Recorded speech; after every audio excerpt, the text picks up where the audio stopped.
Okay, ladies and gentlemen, we've done it again.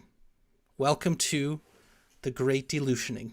We have the Honorable, Venerable Sol Luckman on with us again, gracing us with his presence to walk us through even deeper the world cult and you, as well as many other shenanigans that I'm sure we will get into today. So, without further ado, the late great Sol Luckman. How are you doing? The late great. I feel like that. I'm tired today. I've got to get my mojo going here. Thanks for having me, Donnie. Absolutely. Thank you so much for hopping on again. You're a very welcome guest to the Spellbreakers podcast. I've gotten tons of amazing feedback from our first interview. I feel like we broke some boundaries, some barriers, pushing the Great Delusioning. And since I have been a subscriber to your solluckman.substack.com Substack, been absolutely loving it, getting delushed more and more every day. But Sol, I had some questions for you based off your latest and greatest book, The World Cult, Your Place in It and Your Way Out of It. But yeah, I guess first, anything top of mind for you? Anything you want to kick things off with? Oh goodness. I've just finished another of the audio chapters for The World Cult and You, and it's a really long, epic one about the Great Parasite. So this is very fresh in my mind. So just fire away. Awesome. Okay, well, first and foremost, origin story of the book. My understanding is that you said the book wrote itself while contemplating the reality game board. So, Luckman, walk us through that and your process. It's just been what's been happening with me over my last several books. This phenomenon of the book kind of presenting itself and me not having to spend a lot of time thinking about it. And I know that may sound very strange to a lot of writers, and to other writers, it may not sound strange at all. But my experience dating back to my my my novel before last, that was called Snooze, The Story of Awakening, that kind of came through in a rush. I tell the story of that in various places, and how that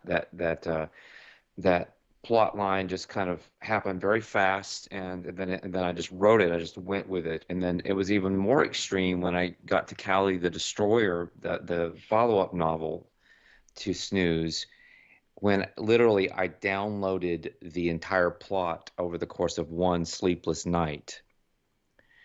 So that was really, really wild. This was at the end of 2019, pre all of the shenanigans, to use that word, that went down in 2020. And the novel was actually very prescient. It was about many of the things that came to pass. So that was an extraordinary experience. With The World Cult and You, I began writing a series of essays about cults and cultism, the cult phenomenon, mind control, brainwashing, that sort of thing. And it just shaped itself into a book. Before I knew it, I was looking at a book, and I realized I needed to finish the book. So I wrote several more chapters. And then I went back and I added a couple of modified articles as chapters as well. So I created a lot more content than was in the original article series. but it came together really, really fast. The whole thing came together in something like 3 months, and it's in the neighborhood of 200 pages. So it's not a very long book, but it's not super short either. It's kind of just a middle of the road length. Um, and it really just shaped itself. The order of the chapters was just there. It was really obvious, and I just went with it and put it out, pretty quickly. Lee, my partner, helped me with the memes. The book has a bunch of memes that we created together. She did the cover, and so I had some help putting it together. But the writing itself was really, really fast. Wow. Okay. Yeah. I've heard you speak about that a few times in your writing process. You speak of it as you said, a download. Do you think there's something you do in your spiritual practices to kind of prepare you for that? Like, has that always been a process for you, or yeah, like walk us through that. Yeah, I mean that's a really good question. I'm aware that different creators have different strategies, and so some people do amazing work in a very very different way. This is just my process. So Mm, I felt early on in my writing career that I in the beginning I really felt that I had to, in some sense, I let me back up and punt. My first significant book that never fully got published all the way, even though I got offered a contract for it. All kinds of things happened with it, but I only published the first three of 6 volumes of Beginner's Luke, and I'm in the process of reissuing that as one big book with all six books in it, six quote unquote books. It's basically just one big novel. That in that instance, the character Luke came to me, and I write about this in Potentiate Your DNA. So I did have early on, I had the experience of a book presenting itself to me. I really kind of had this imaginary exchange with my protagonist, and I began writing it.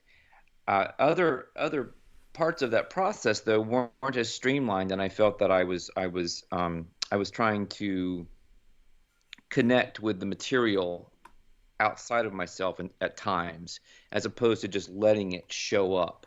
So my experience, my if I could use the word, my maturation as a writer has involved learning how to get out of my own way, mm, and then allowing some other voice. I don't necessarily mean, mind control or anything like that, but some other part of me mm, to come in and speak to me and teach me about the story that is wanting to be told. And even the story is like a person or a personage or a consciousness. So, I feel that, we live in a conscious universe. Everything is part of this construct, this consciousness construct. So you can't get away from it.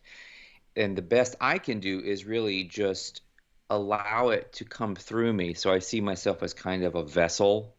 I mm. also learned how to let the well fill back up. This is really, really important. A lot of young writers feel like they have to make something happen, and they have to think about their writing all the time and focus on it, and it's their life. And Hemingway had a very different approach to all of that, and he called it filling up the well, Mm. where he would write in the morning, and then he would go and swim or fish or whatever he might do, and then in the evenings he would have food and he might drink and hang out, and he would get up in the morning, and the well would be full again, and he would start writing. But he would not have spent his day thinking about his work.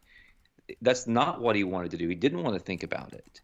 He allowed that same intuitive voice that I'm talking about to tell him what needed to be written. And he didn't have to use his left brain Mm. to figure it out. Yeah, that's very interesting, and that really speaks to me in my own private practices. That most of what we need to do is really a process of undoing versus the left brain egoic need to push to conquer. It's exactly as you said. getting out of the way. I really like that. I know you've been a practitioner of shamanism, various schools of shamanism, if my memory serves me correct. Do you think that's played a role in you being able to open up in this capacity and to refill the well quickly? Because you're a very prolific author and your content is incredible. So I'd be curious if your background with shamanism specifically is something that's kind of guided you with that. Yeah, you always ask such really penetrating questions. That when I say that I do shamanic work, I include the healing work that Lee and I developed, which is called regenetics, Mm-hmm. because it's basically a form of sound healing that mirrors many shamanic techniques having to do with using sound, the voice, and the mind, the thought process to create a kind of almost like a helix of sound and light that is capable of healing people at the what I call the inner genetic level. You Mm. know, where the feeling can then manifest into their reality. I mean, I've got my whole this new channel, this YouTube channel, Activate Your Potential with Regenetics, is really has been a lot of fun because I've been rolling back out a lot of this material in video form, and I've actually been learning things about it that I didn't know, or just about concepts about this work that are actually new to me in some ways, or maybe I'm just seeing them in a different light. So, I've also, of course, been working on lucid dreaming for a while. I'm widely read in a lot of the shamanic literature. My artwork is on the covers of three best-selling books on shamanism published by Inner Traditions. So certainly even my visual artwork has been recognized as being shamanic. Mm. So that's, I dabbled in various kinds of shamanism, but I've not really been a practitioner of anything except my own work. So I would kind of nuance what you said in that way. So having said that, the work that Lee and I developed that is called Regenetics was absolutely a springboard for my creativity, and Mm. it unleashed it. I was really sick. The reason we developed it was to try to get me well. I was really sick from an autoimmune illness, a very mysterious, nearly decade-long autoimmune illness. So we developed this work, and the work involves helping you. I'm going to just say this, and it won't make sense to some people, but it helps you bridge duality at the most basic level of your existence. Mm-hmm. And it raises your energy exponentially by plugging up a kind of hole in your energetic anatomy. Mm-hmm. It's called the fragmentary body. Mm. Once that happened, I never really looked back with my creative process. I just started writing book after book after book after book after book. One of the things that I became aware of was that in experiencing this regenetics sound healing work, I was essentially able to raise my kundalini levels to a very high degree. And for me, kundalini is the life force. You might want to call it prana or chi or whatever. In any case, it is creative energy in action in your body and in your mind. Mm. So more of that energy coming through automatically fosters a more creative life. Mm-hmm. Yeah. Whew, there's a lot there.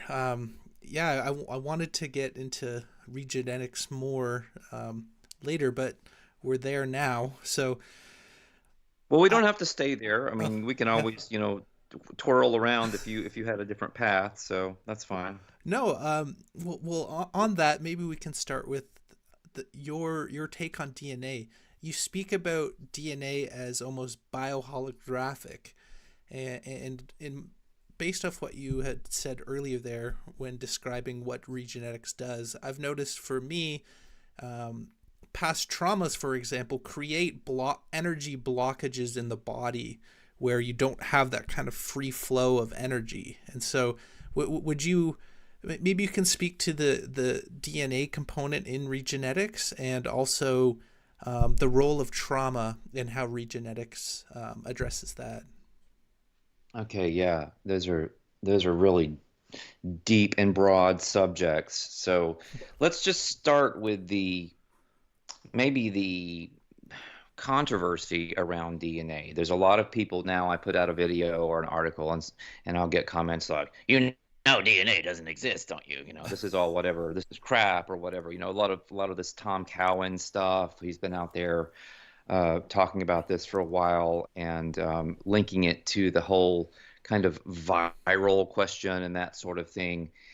And my response has been articulated in a number of places. I wrote an article last year called "Is the Scientific Method Broken, or Did It Never Exist in the First Place?" Mm-hmm. And I used that article as a touchstone or a springboard for a chapter in The World, Cult, and You, where I go into some similar material. And essentially, my argument is that nothing exists, that everything is made up. Everything is a construct of consciousness. Everything is an egregore, a tulpa, even you in this avatar. So really, what DNA represents is a kind of mass agreement, culturally speaking, about who we are biologically. And to that extent, it exists. And you can do stuff to it, and you can hybridize things, and you can clone things, and all of these amazing feats can be achieved because we dreamed the concept of DNA into existence. Hmm. Nothing can be proven to absolutely fundamentally exist. You know, when we try to just nail down matter and we go down into the atomic structure, we never stop. We just fall and fall and fall and fall straight into the void. So this idea that DNA somehow doesn't exist is very materialistic. It's very kind of, I want to say, it's a statement made by an immature mind. Is what it is to me. And it's a mind that doesn't really understand the nuances of this quote unquote reality construct that we're in, which is basically, as we've discussed before, a massive dreamscape, Mm-hmm. a kind of natural organic simulation. Hmm. All right, so having said that, we can talk about DNA very productively using the language of quantum bioholography, this whole study of DNA as a kind of holographic fractal phenomenon that sort of doesn't exist in a way. You know, it's this light pattern or light carrier that translates information from essentially different dimensions or different areas of the construct. Hmm. So, for example, if you experience trauma that gets held in your energy field, it might express itself through this holographic translation mechanism that is DNA into different problems in your mind, body, and or spirit. Mm-hmm. Wow. It's heavy stuff, Sol. It's a little over my head.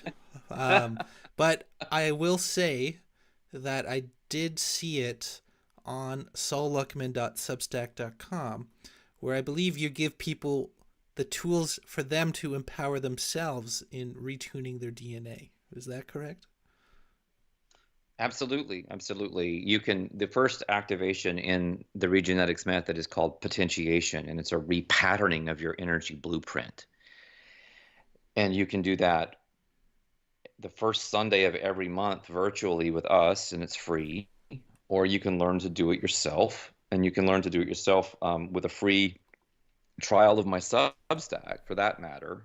You will need a specific tuning fork, which you can get online or through phoenixregenetics.org. Mm-hmm. It's 528 hertz. It's the me note. Leonard Horowitz has written a lot about it. He calls it the love frequency, and it's really the most powerful frequency for for activating genetic potential. So you would need that if you wanted to learn how to do it. If you want to learn how to do potentiation, you can read Potentiate Your DNA, which is available on my Substack as well as on Amazon and other places. And you can also watch the video tutorial I made last year, well, this year or last year, called How to Potentiate Your DNA. And that is an exclusive on my Substack at solluckman.substack.com. So you can access that with a free trial. Awesome. Yeah, I'm going to do it and report back. I might DM you if I have some questions, but it looks like very interesting stuff. Okay, well, I definitely want to also focus on the new book. New chapters come out, fresh as always, mind-blowing. I'm still putting myself back together again while being delushed.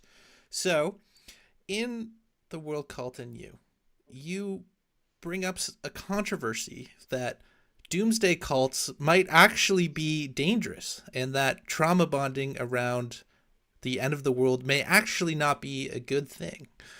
Sol Luckman, can you expand on that? Yeah, I don't know if I mentioned it last time, but I have a meme somewhere in my it came out after the book, um, but it's based on what's in the book, and I'm trying to see if I can pull it up. The in essence, it's the meme is stop helping doomsday cults bring about doomsday using your energy. So this is a kind of a different way of understanding what's going on with Loosh. Loosh can be used to do anything because it is just Kundalini, it's life force, it's chi, it's consciousness, it's torsion energy, it's orgone energy, it's scalar waves, whatever you want to call it. It's all the same thing in my estimation. So it can build positive outcomes, it can build positive structures, worlds, communities, technologies, but it can also build very negative ones. So we're in this weird feedback loop with the construct and the Great Parasite that keeps creating negative outcomes, and it keeps us in what I call a loosh loop of negative and less than desirable outcomes. Within this this scenario, you have doomsday cults of all kinds, whether you're talking about traditional, very obvious cults, or less traditional, less obvious cults like the truther cults online on YouTube and other places, where they are essentially talking plasma apocalypse, wormwood, phoenix phenomenon, etc., and they are being utilized, whether they know it or not, by the Great Parasite to bend reality, quote unquote, in a doomsday direction. So Yeah. when you give them your attention, just listening to their words, and then subscribing to them, sending them money, likes, shares, follows, comments, all you're doing is promoting doomsday. Because there's nothing intrinsically there. It's all made up. You're choosing to buy into that narrative. You could extrapolate this potentially even to works of literature and movies that you give your attention to. Our attention is extremely powerful. And if you're giving it away to something that does not contain inspiration or hope, as opposed to hopium, or positive energy, understand that can be utilized to do things that you might not agree with if you were really shown the contract that you're signing with that interaction. That's very well put.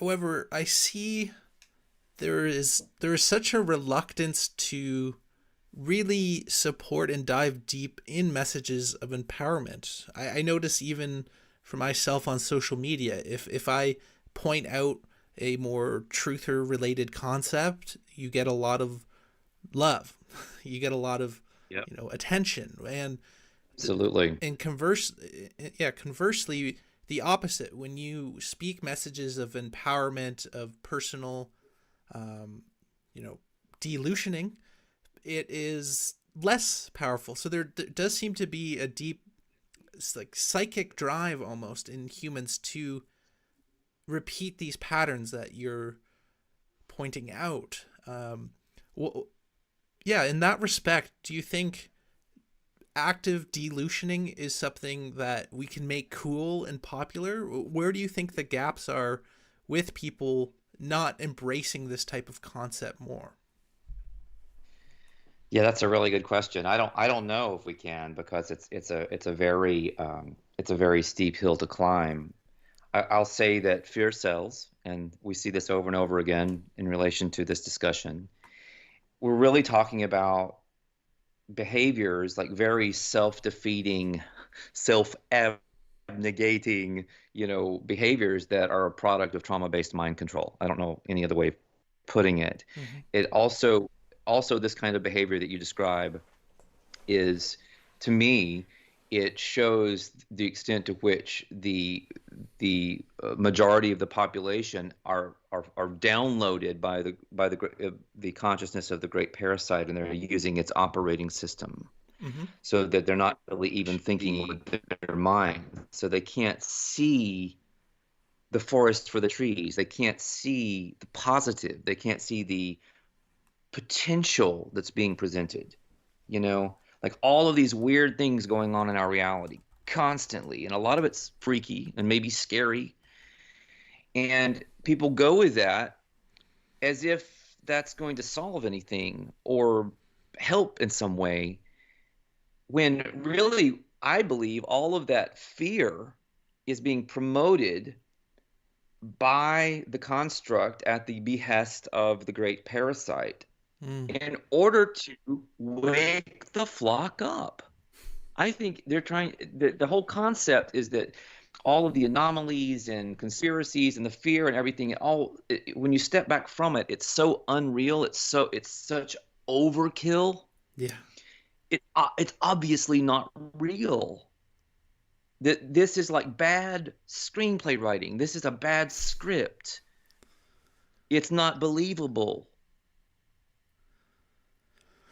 Yeah, I definitely resonate with that.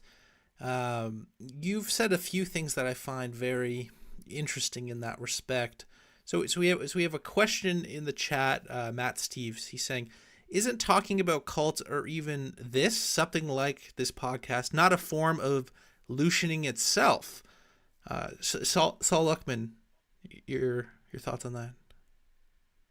Yeah, you must. I bet I know what community you're coming over from. Haha.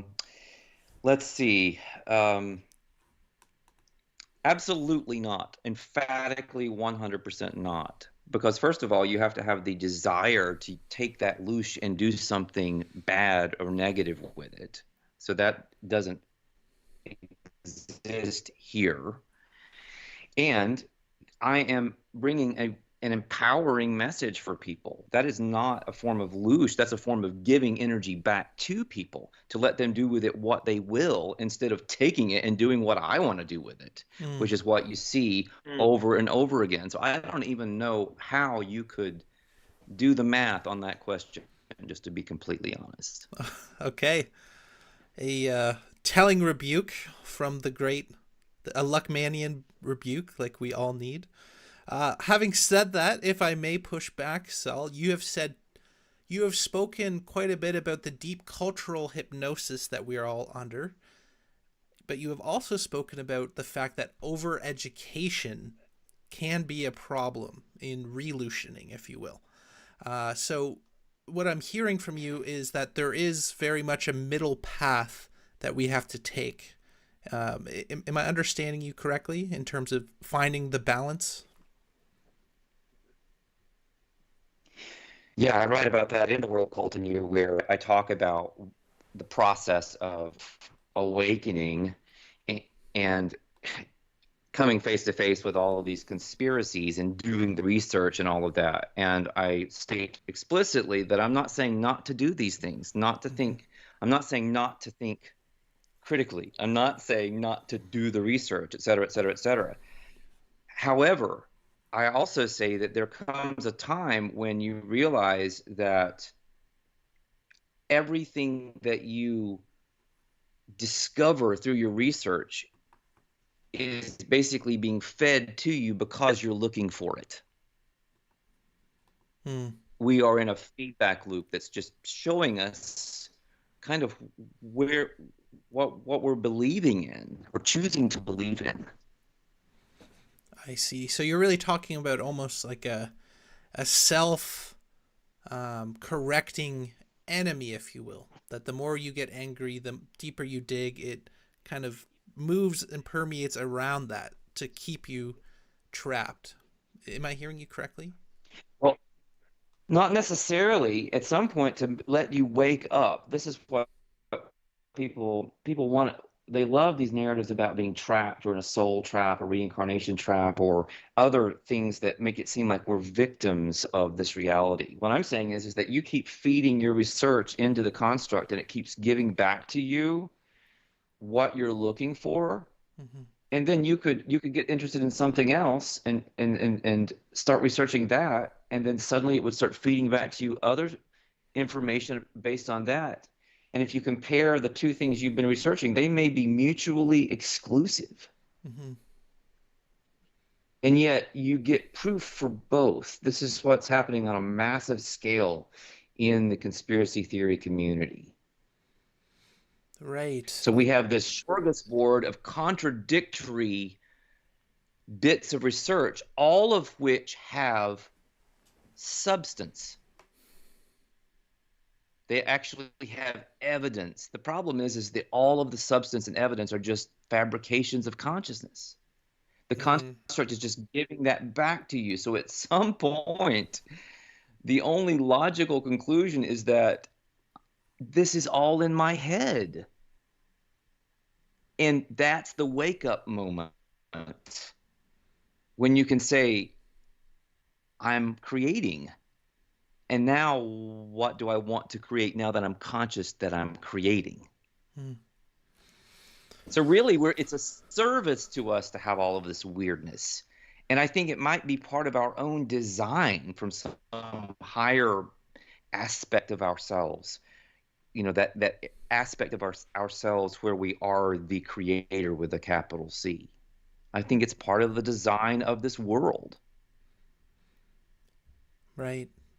Yeah, well, I do see to an extent where the question lies. So for example, there's several practitioners or teachers and psychologists who speak about narcissism and narcissistic personality disorder, and how narcissists impact you, and they are waking up millions of people to how narcissism works and how insidious it is. Yes. And especially empaths, right, who need to know this, who need to be more psychologically guarded.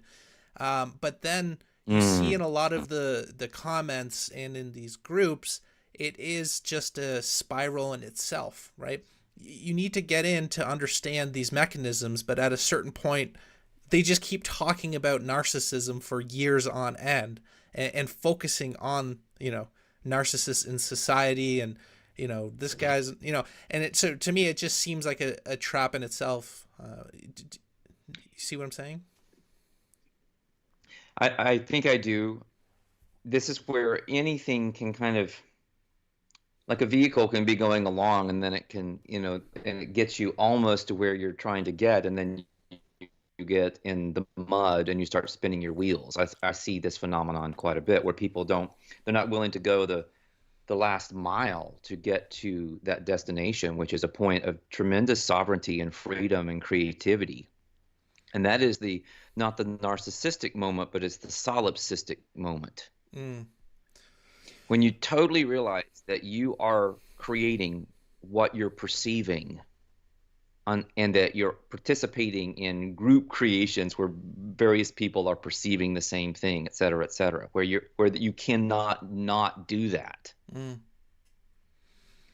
Then it's very empowering. It's also a massive responsibility you've just been handed. This is a Peter Parker moment. With great power comes great responsibility. And it's the absolute opposite of narcissism when you get to that moment for a lot of people, I believe, because you realize what's happening, and you are kind of, I believe you're humbled by what you see, and as opposed to having your ego pumped up, because it's such a freaky thing to realize that there's only one of us here. And in a world where there's only one of us here, this idea of narcissism and out of control ego just goes away, because who is there to impress? Hmm. Who is there to Wow. control? Yeah. Yeah, that's very profound, and it's hard to truly wrap your mind around what you're saying. So let's unpack that a little bit. So what I really resonate with uh, in your kind of first um, position is that we've both come to this conclusion in the truther movement, right? That you can find endless rabbit holes to go down, yes, but when you get even, high level truther, you realize that you can argue both positions and that you can find data on both positions that are total juxtapositions.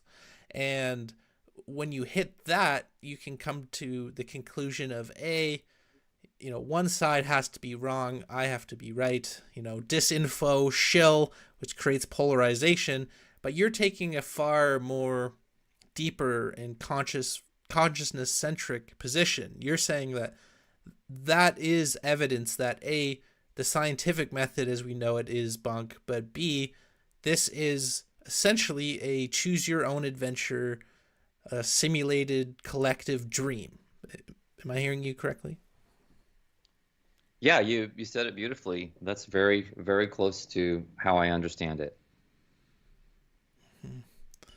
And so, how do we internalize that, right? So, I am like well aware on a mental level of the concept. In some ways, that is a Buddhist concept, right? In other ways, it kind of transcends. But in your own lives, how do we fully embody that and prove that it's true beyond these kind of small examples? Like how does one fully internalize and embody that in their own lives? Because it's a mind screw, right? Right, right. Well, I think there are different strategies that one can adopt with different intentions and with different potential outcomes. One is to learn how to lucid dream. Mm. It's a very learnable skill. It takes a little bit of time. It's somewhat hit or miss, especially in the beginning. And you can even go through droughts if you are good at it. I've been in a little bit of one, and then it just broke recently, so that was really cool. The lucid dreaming is so powerful because you are awake within the dream, Hmm. and you realize that you are essentially creating what you're perceiving, and that you can direct your dream, and you can literally create and destroy worlds if you want to in your dream. And it's so real that the next logical thought for a lot of people is, this is essentially no different from what I think of as reality. It's like that Zhuangzi quote, the I did not know if I was a, and when I woke up, I didn't know if I was a man dreaming I was a butterfly, or if I was a butterfly dreaming I was a man. There is, which one is the dream and which one is the reality? And I think that the answer to that kind of that riddle is that neither of them is reality, and both of them are reality. Mm. Reality is a dream, and that's all you get. Yeah. There is no real, there is no essence, there is only movements of perception. So lucid dreaming is a really powerful teaching tool in these concepts, and then you can learn how to do all kinds of things in your dreaming that can affect what you think of as reality. Like you can heal yourself with lucid dreams. You can create wealth. You can increase the likelihood of success in a lot of different areas. You can actually see what you might think of as tangible benefits to lucid dreaming that you are intending, and that is that's a really, really powerful lesson. Hmm. Yeah, I practice lucid dreaming as well, and I know exactly what you're talking about. It's a very profound practice. Um, but I'd be curious, in your waking life, have you had any experiences that illustrated what we call, cracks in the matrix? I have, and very interesting stuff, almost glitches or cracks in the matrix. One example was I started doing a deep meditation practice, and one time I walked out my door, and I went to a cafe, and two ex-girlfriends of mine, one lived in a different province, just happened to be visiting, were one after each other in the line. And then I walked down the road and I bumped into two different people I hadn't seen in 10 years, just casually in a crowded city. And then I walked down the street a little further and I saw an entire family that were childhood friends of mine that I hadn't seen in 20 years, all standing right in front of the window, jaw dropped, that I was looking at them.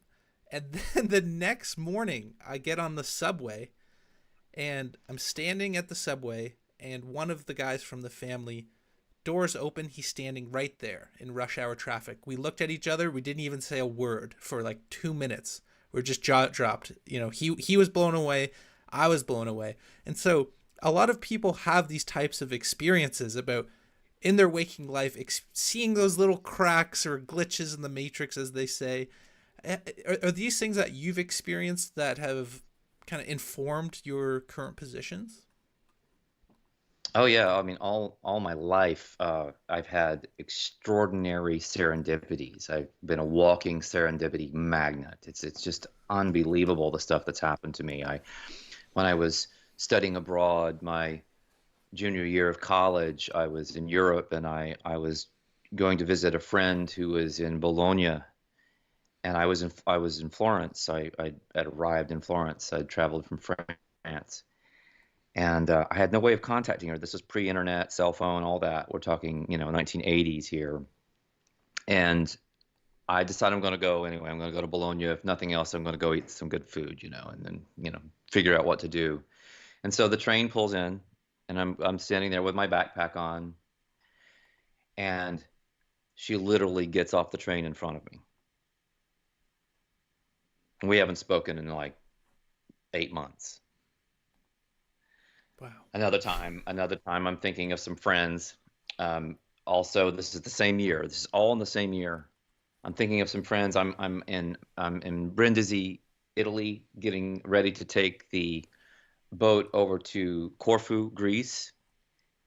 And I've been thinking about this guy named Neil, who was another friend of mine, who was also studying abroad. He was studying in London. Hmm. I hadn't seen him, hadn't heard from him. And wasn't even that good a friend, but he popped into my mind. And then I hear someone call my name, and I turn around, and he's getting on the boat with me. Wow. This happens over and over and over and over. But I've had even freakier things. I write in Potentiate Your DNA about how the codes for potentiation came through, and it involved a supernatural moment that was witnessed by two people, myself and Lee, where we saw these lights coming across the water of the ocean in Brazil, and they literally popped into us. Whoa. So I've had very, very strange things. I mean, there were other extremely bizarre instances where, talk about the shamanic thing. When we were traveling through Brazil, I was I felt very strongly that as we were trying to, bring through the codes for regenetics or for potentiation, we didn't even have a name for it, I don't think, at the time. I can't remember when the name actually came through, but we knew we were there to do this thing, and we felt that there was a lot of support. We had been given money, like a friend just showed up one day and just said, I really believe in what you're doing. I don't fully understand it, but here's some money, and it was a lot of money to support that trip when we were going down to Brazil to try to bring through this energy healing to get me well because I was really, really sick. So I felt that there was a lot of support, but I also felt that there were forces, that were attempting to waylay us. And I literally, at one point in time, I felt so intensely that we were encountering weather spirits, Hmm. that these weather spirits would show up and they would do crazy anomalous weather to us. I mean, we were in one town in Brazil one time. We walk into a churrascaria to eat. We walk back out, and literally, to get back to our apartment, we wade through about 3.5 feet of water. And it Wow. happened like it's almost impossible that it could have happened that fast. So there were just very strange things going on. Again, in retrospect, I think that's part of my own perceptual apparatus that's kind of bringing through both both things, both the support and the resistance, because that was part of me. Hmm. That was part of my psyche, maybe my unhealed duality and trauma were speaking, and I was getting both at the same time. Wow. Yeah, thanks for sharing. And I noticed that it happens way more when you're traveling. There's something about being static that maybe subdues it a bit. But I notice as well, if I do traveling without a lot of pre planning, things just, um, I guess, show themselves like that. I was in Southeast Asia and I ran into this one author. Guy had an incredible story. I met him in three different countries in across Southeast Asia over the course of 2 months. Like we'd walk down the most like busy street in Bangkok and he's there, and then we'd see him in Cambodia in a back alley. The odds of this are impossible, right? And so that kind of shows the chinks in the armor of the reality that you're discussing. And but yeah, do you think there's something unique to traveling itself that brings out these experiences, or do you experience them the same regardless? I absolutely feel that way. There's something to travel. That's a major theme in Beginner's Luke. Here's a little passage that speaks to this exactly. So you have this narrator, Luke, who is he's imagining his life. So he's literally writing himself into existence in his book that you're reading. So he said, I was a child of motion, as much a creature of the road as of words. On the road, as with words, everything becomes surreal and possible. Take away the words and you erase me. Take away the road and I wither. My life's poetry dissolves, and the only dreams I remember are nightmares of stasis. Wow. Yeah. Yeah, that sums it up right there. Yeah. Yeah, I've noticed that. And what you're discussing there as well, there's a huge element of manifestation that you were talking about, right? You had a need, and a hero arises. So I know you have several works on manifestation, but maybe we could speak to that a little bit. I'd be curious to know your stance within your framework, the role of manifestation. Just like, how does it work? Is it just through focus or that emotional connection? What degree can we manifest versus it being a collective dream where there is chaos or other parties? Yeah, Sol, maybe you could fill us in on your paradigm of manifestation. So what it takes to manifest is power. This is, a specific application or quality of energy or consciousness. So you need personal power to manifest in a conscious way. This is a deeply shamanic concept. And you can develop personal power in a variety of ways. And I write about two different paths for developing personal power in the world, cult, and you. The first path is a bunch of things that you don't do, Like, you don't give away your power. You don't sit around watching the news, blah, blah, blah. You don't put yourself in a position to be loosed and to give away your power. Mm-hmm. And the second path is a provisional list that's meant to be inspiring, and maybe you have other ideas along similar lines, and it's meant to inspire you to take action in certain ways. And so you can build power through, through earthing, through lucid dreaming, through regenetics, through other things. So you build up this power that you can then utilize in a conscious. So much can occur from the group perspective is that you are multiplying the power because you have all of these people contributing to it. Mm-hmm.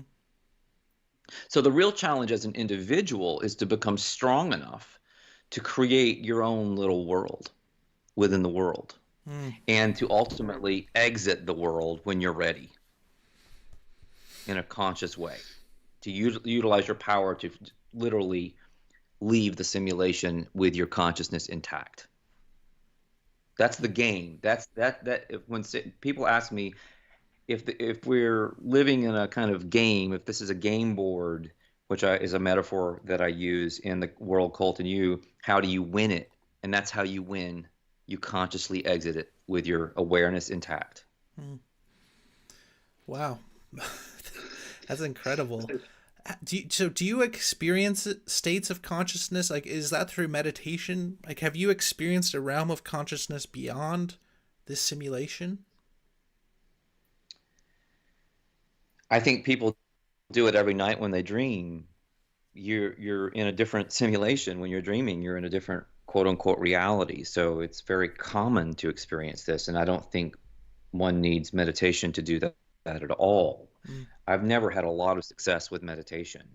I think one thing that meditation can provide is glimpses into this, what I call the silent stillness, where you align yourself with that creative force that we call God or Great Spirit, or we give it so many names. And you recognize that you are that. That's where meditation can assist. But you can do that in so many other ways. You can do that just by being creative and experiencing yourself as a creator and feeling that inspiration coming through. And this is a great way to build power. And as you build power, you can enter the silent stillness much more easily, and you can be in it for longer periods of time and create from it to a degree. So that's very, very exciting. I think, this is a very complex topic, but to boil it down, the idea that we have to reach beyond the world to have these experiences, I think it's a kind of a red herring or a false lead. Interesting. Okay. Yeah, so I've played around with manifestation for years, finding Neville Goddard and the New Thought movement of the early 1900s. And what I've seen is that it does work, but for me at least, it's hit or miss, and it brings about a lot of issues.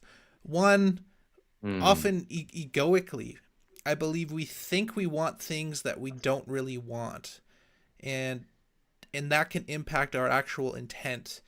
And then also, we often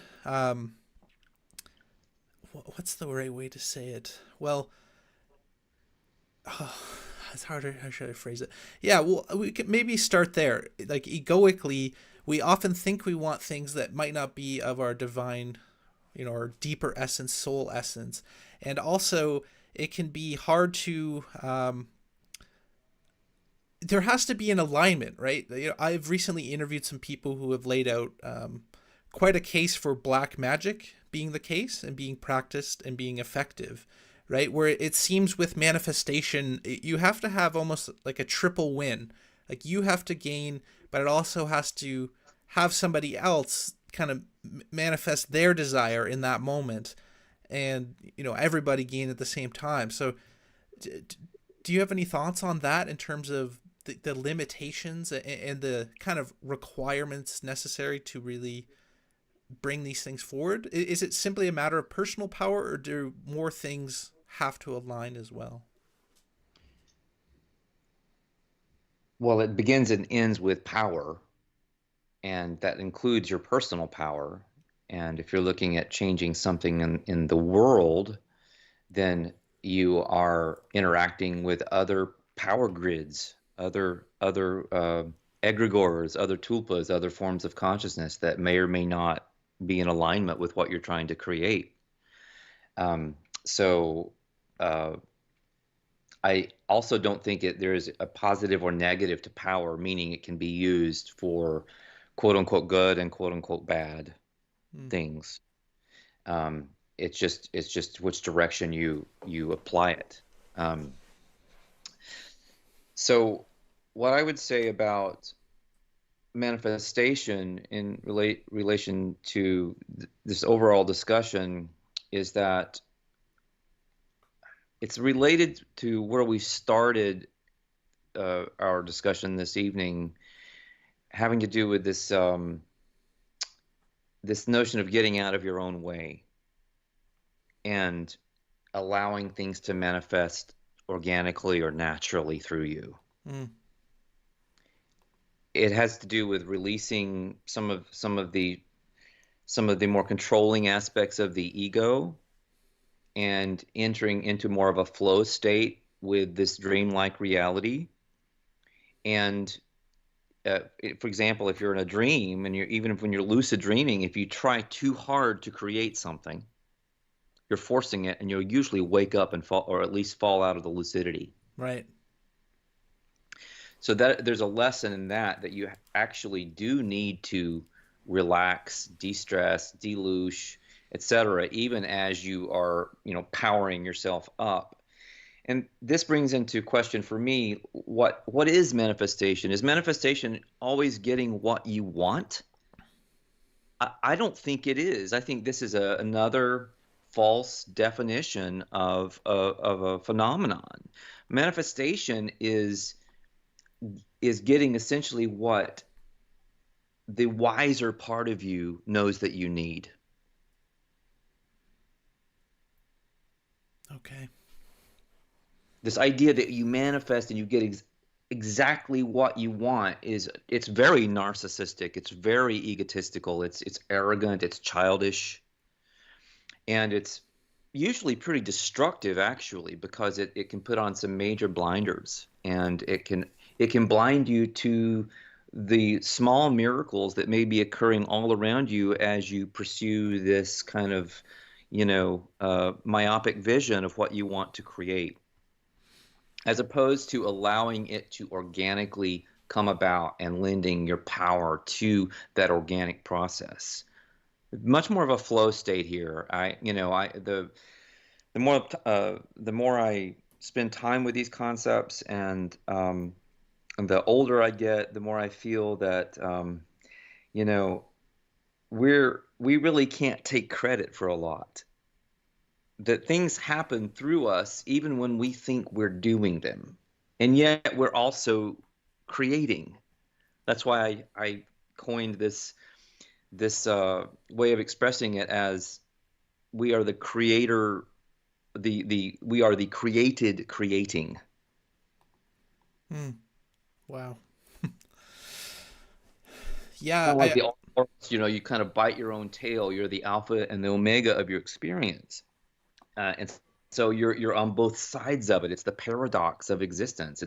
It's one of the reasons it's very difficult for materialists, closet materialists, or avowed materialists to deal with these notions that everything is so slippery and so kind of meta, so reflected and mirroring. It's there's nothing straightforward about this mystery that we're inhabiting. Right.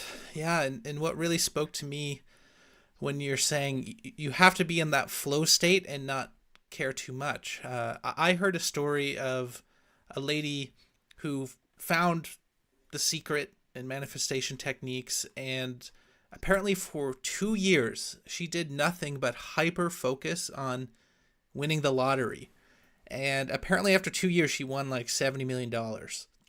But her entire life just totally fell apart.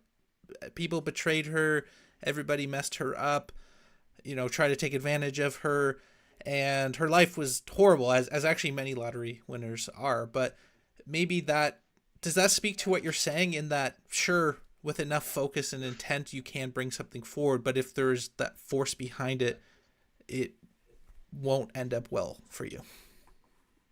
Yeah, absolutely, absolutely. And sometimes things that at the time seem like failures end up being part of the guidance system that is helping you manifest the life that you want. When I was in graduate school and I got really sick and I had to drop out and I had to give up my dream of becoming a professor and an academic, that was really brutal. It was devastating. It was devastating to my sense of self and my ego. And I was in my, I was fairly young at the time. I was, in my 30ish. I was in that range, and that was really, really difficult. So, uh,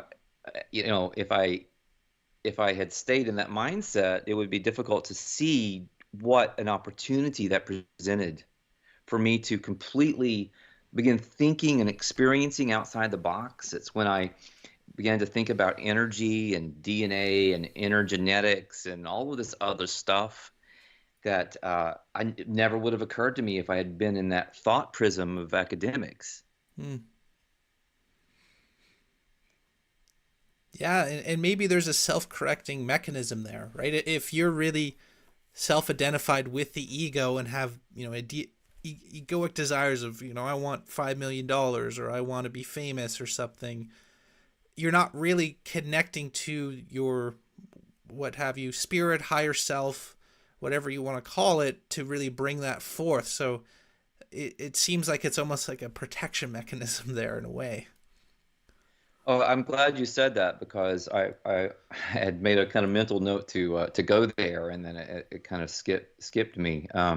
But there is a self-protective mechanism in there, and sometimes we are removed, and then sometimes forcefully removed from situations that we have no place being in. This is what happened to me with this online truther cult this summer that initiated the World Cult and You. Mm-hmm.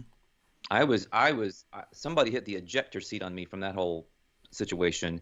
And at the time it was devastating. I was very upset. And then I realized what was going on and that I was dealing with cult dynamics. And then that opened up an entire massive chamber in my consciousness, if you will, where I was able to see things much more clearly, and I was given language. I opened up and I was given language to talk and write about these things.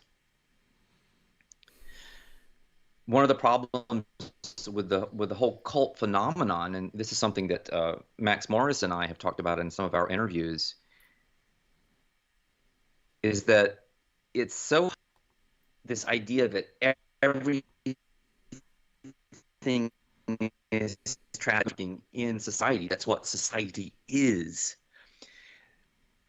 Given the ubiquity and omnipresence of this situation, it's ironic that we don't have more language to talk about it. It's like it's the grass growing around us. We just don't have language for it, but it's everywhere. Hmm. So I was given some language to begin having this conversation. And so what I put out in this book is language and concepts for talking about this phenomenon that is enslaving so many people, but that most people aren't even aware of. And if they are aware of it, they don't know how to talk about it. Yeah, yeah. It's, you have to have that mental, or what have you, framework to really understand what's even going on and to be able to engage with it, right? And I think that's a large part of your work. Yeah. I think that was a big reason why this book came through, and sort of came through the way it did as a lesson in, being protected by some other aspect of myself, manifesting something quite different from what I thought I wanted in a kind of egoic way, and then allowing that inspiration to come through, allowing the ideas and even the words to come through in the writing of the book, and then feeling like I wrote it or it came through me, but I'm not sure exactly where it came from. That's, I think that's what art is all about. We just never really know where it came from. It's a mystery. Hmm. Okay. Yeah, and so, like for me, when I have those types of experience, I see that as God. I guess you would feel the same, but you would chop that up more. There is no delineation between yourself and God ultimately. Am I understanding correct? Yeah.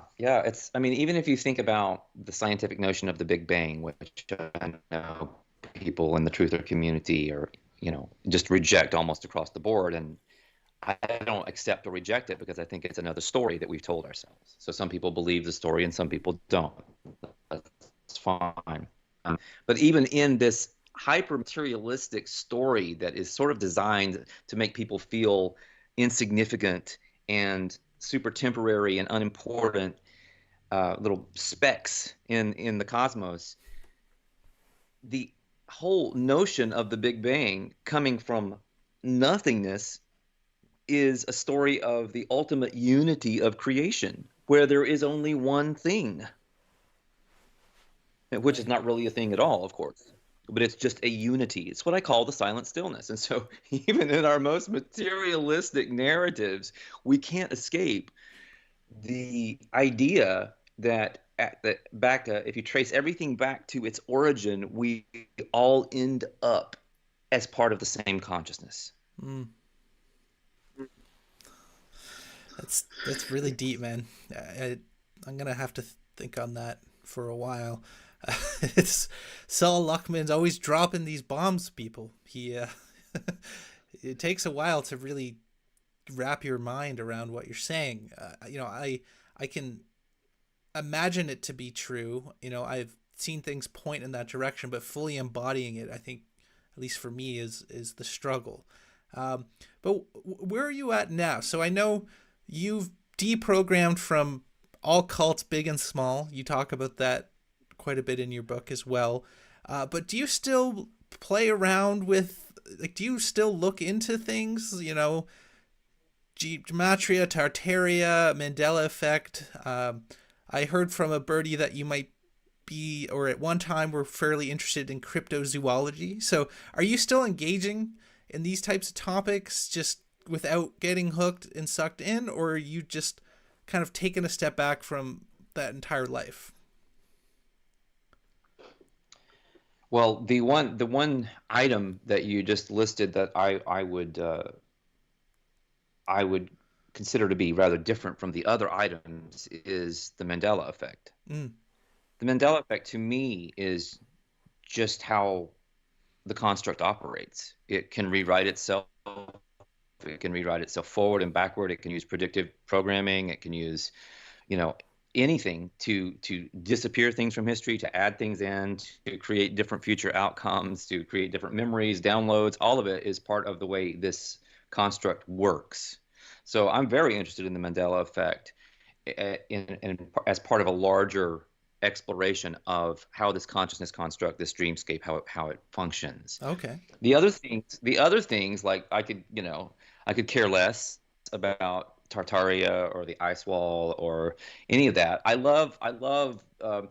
still have a soft spot in my heart for Bigfoot. Yeah. That's Bigfoot is a character. Sasquatch is a character in my novel Snooze, and I grew up, fascinated by that. So that's probably just a sentimental connection. Okay. There again, I don't think there is or is not a Bigfoot. I think if you really believe in Bigfoot, then it exists. for you, and if you don't, it doesn't. And that's just because you have the ability to create lanes in the reality construct that are unlike lanes that other people live in. We don't all live in the same reality. We don't live in the same world. Right. Yeah. So in your own life, you're just pretty much out of it, right? You look into the Mandela effect with respect to how it relates to your model or view of reality. I guess you could argue the same about, Bigfoot, UFO, other stuff, but for the most part, you don't even spend a lot of time there. Like you've kind of fully deprogrammed, if you will. Well, fully deprogrammed from truther and Yeah. conspiracy material, yeah, I would say absolutely. I'm 100% off of that. I took the needle out and I haven't put it back in. Um, but it doesn't mean I'm not researching things, there or looking at things or thinking. I'm Yeah. still Yeah. thinking and learning. I learn every day. I do a lot of looking in now. I'm really into the idea of gnosis and intuition and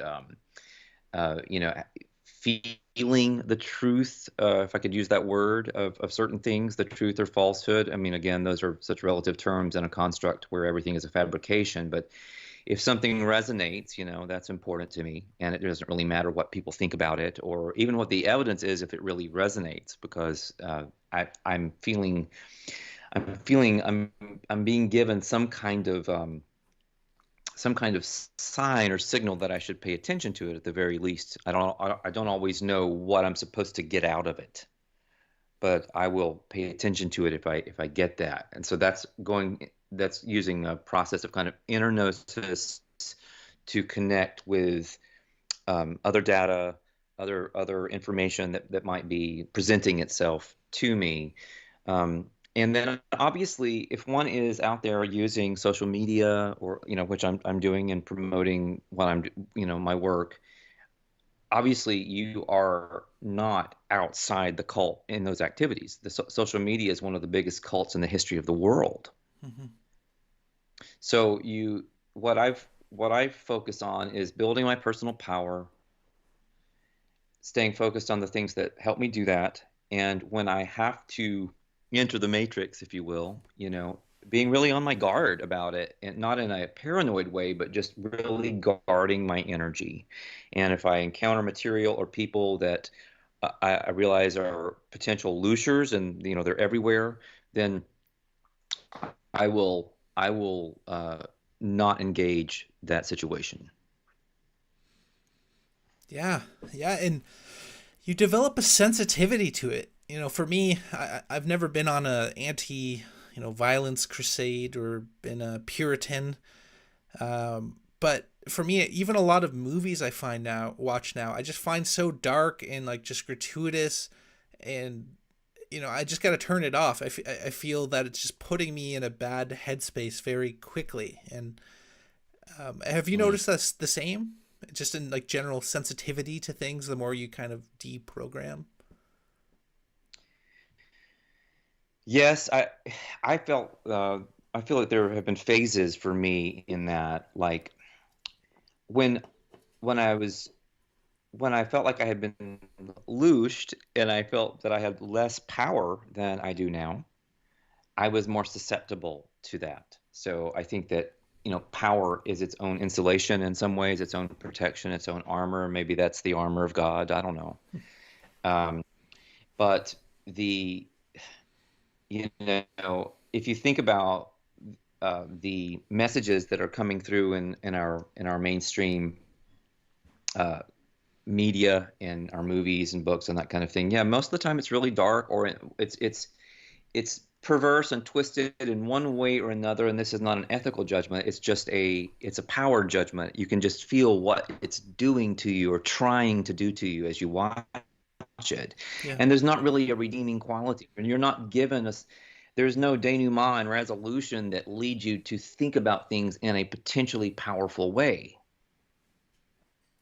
you know. And I compare that to, for example, the last two novels that I wrote, where there are difficult things that happen in those stories that can be even disturbing. So on the one hand, yeah, I'm using some of the same tropes and techniques that we see in some of this popular entertainment, but when you get to the end of those books, you are in a very different mental and heart space. It's much more uplifting, positive, solutions oriented, and provocative in a good way in terms of how do I process this story now personally, and what do I do with it? And it can really take you upward. And I say that because I believe it. I also say that because, you can read the reviews and see what people have said about these works. That this is Cowley the Destroyer and Snooze. Mm-hmm. Yeah, no, I totally see what you're saying. Well, it's both a sensitivity, but then also you build your immunity to it, I think, in terms of, what you're talking about, the perverse and all of that. And it's just a general, turn towards wanting to have high consciousness content, right? Like, and I think you're a really good contributor to that. And I also think it's just part of the game where 95% of the movies in theaters at any given time, it like I like going out to the movies. It's a fun experience, but almost all of them are just recycled garbage with no clear message or ethic that you can take away, or it's just like consumption for the sake of consumption, which I think is by design. Yeah, it's true. It's true. And yet every once in a while you see something that's really um, amazing and that does open your mind. And so I remember, and this is, when I first saw The Matrix, I know that there are other control-based themes in that, but it was very, very eye-opening. I felt the same way about, on a different wavelength entirely, about Tobey Maguire and Reese Witherspoon movie from the same general time frame, maybe a little bit after The Matrix, called Pleasantville. Which is really, Yep. if you want to know how if you want to know how the construct works, just watch Pleasantville. It's a true teaching movie in I, many I ways. watched it last week. I found it doing some Oh, searches. that's That's funny. That's Yeah. funny. Yeah, it's Well, there you so go. good. It's serendipity. There, we're definitely tracking along on similar paths. Yeah, imagine if they just put out one movie that was truly inspirational, what that would have on the consciousness. Like for me, it does feel like this intentional suppression of human consciousness, you know, in capturing the imagination. I wonder what that would do for the simulacrum if just actually empowering good natured high vibe media was allowed to hit the masses. I've wondered that, and the perverse part of me wonders if we would just get bored to tears. Yeah. Yeah, maybe. That's who knows. Maybe yeah, there's something in us that does crave that mindless content. Like I know so many people, even doctors, who get sucked in with the just lowest brow reality television. Like what? Right, right. But also the fear, the danger, the sense of adventure that you get in a reality where it's not apparently it's not safe. It's scary and weird, and you know, it's full of mystery and unsolved situations, dilemmas, that kind of thing. So if we didn't have that and everything were just uplifting and we were constantly being, maybe this is why people are so on the the fear and loathing wavelength, on the in terms of what they consume. It's because there's that part of them that wants to be stimulated by that to rise above it, and they realize that it's actually potentially something that's feeding them. Max Morris, to cite her once again, over at Intuitive Public Radio, she made a beautiful observation when she was reading The World Cult and You. She said, this great parasite actually is in a position to give us all of the energy that it will take from us if we let it. Yep. Yeah, and breaking the mold. I've been speaking to a man who was previously like a high priest of a black magic order, and what he said, which resonates with that, is that, you know, the entities, demons, whatever you have, they follow the law, and that they're not actually necessarily your adversary. They're there to teach you a purpose. And I get a similar message in all of your works as well. Instead of being combative and seeing this as, you know, the adversary, which then you get looshed, you're coming from a similar perspective as well, where it's just embracing the nature of them and not getting emotionally hooked and honoring them, if you will. Yeah, you could see them as like your shadow, your parts of your shadow self, and that rather than fighting them, which just perpetuates the duality and the problems that you're experiencing, you can integrate them and move towards wholeness, and that's how you build more power. Wow, fantastic. Well, so I want to be respectful of your time. I know you do have to get going soon. I want to thank everyone on the stream for bearing with me. So I lost live stream just very quickly a couple times, but we did make it through a blizzard that I'm currently living through on off-grid life. Sol, first I just want to tell the listeners that Sol's Substack, solluckman.substack.com, is incredible. He has everything there. He has his books. You can repotentiate your DNA. He has award-winning fiction that's highbrow, high consciousness content. So people would be a fool not to subscribe. I know you're unbiased, so what do you think? Maybe quickly pitch your Substack, because I'm really enjoying it. Could I hire you for my marketing? Yeah. Yeah. Well, I really do appreciate that.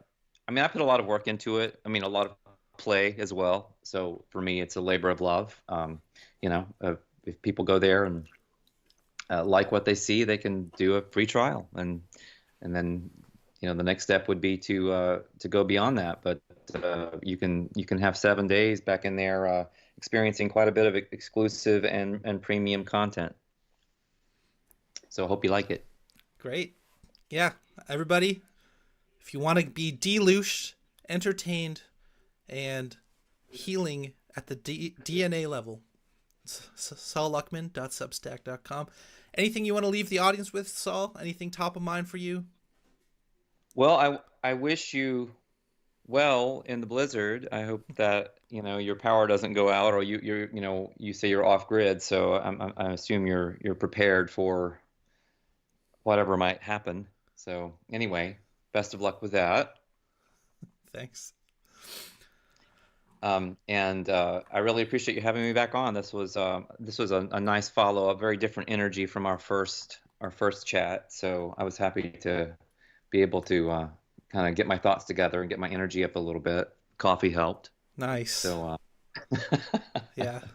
Yeah. But this was a fun conversation. We went into some really good territory. I always learn things when I'm having these interviews. I think through other parts of this model, and sometimes I have questions that I go away with and I spend time with. So this has been a really good one for helping me see more clearly,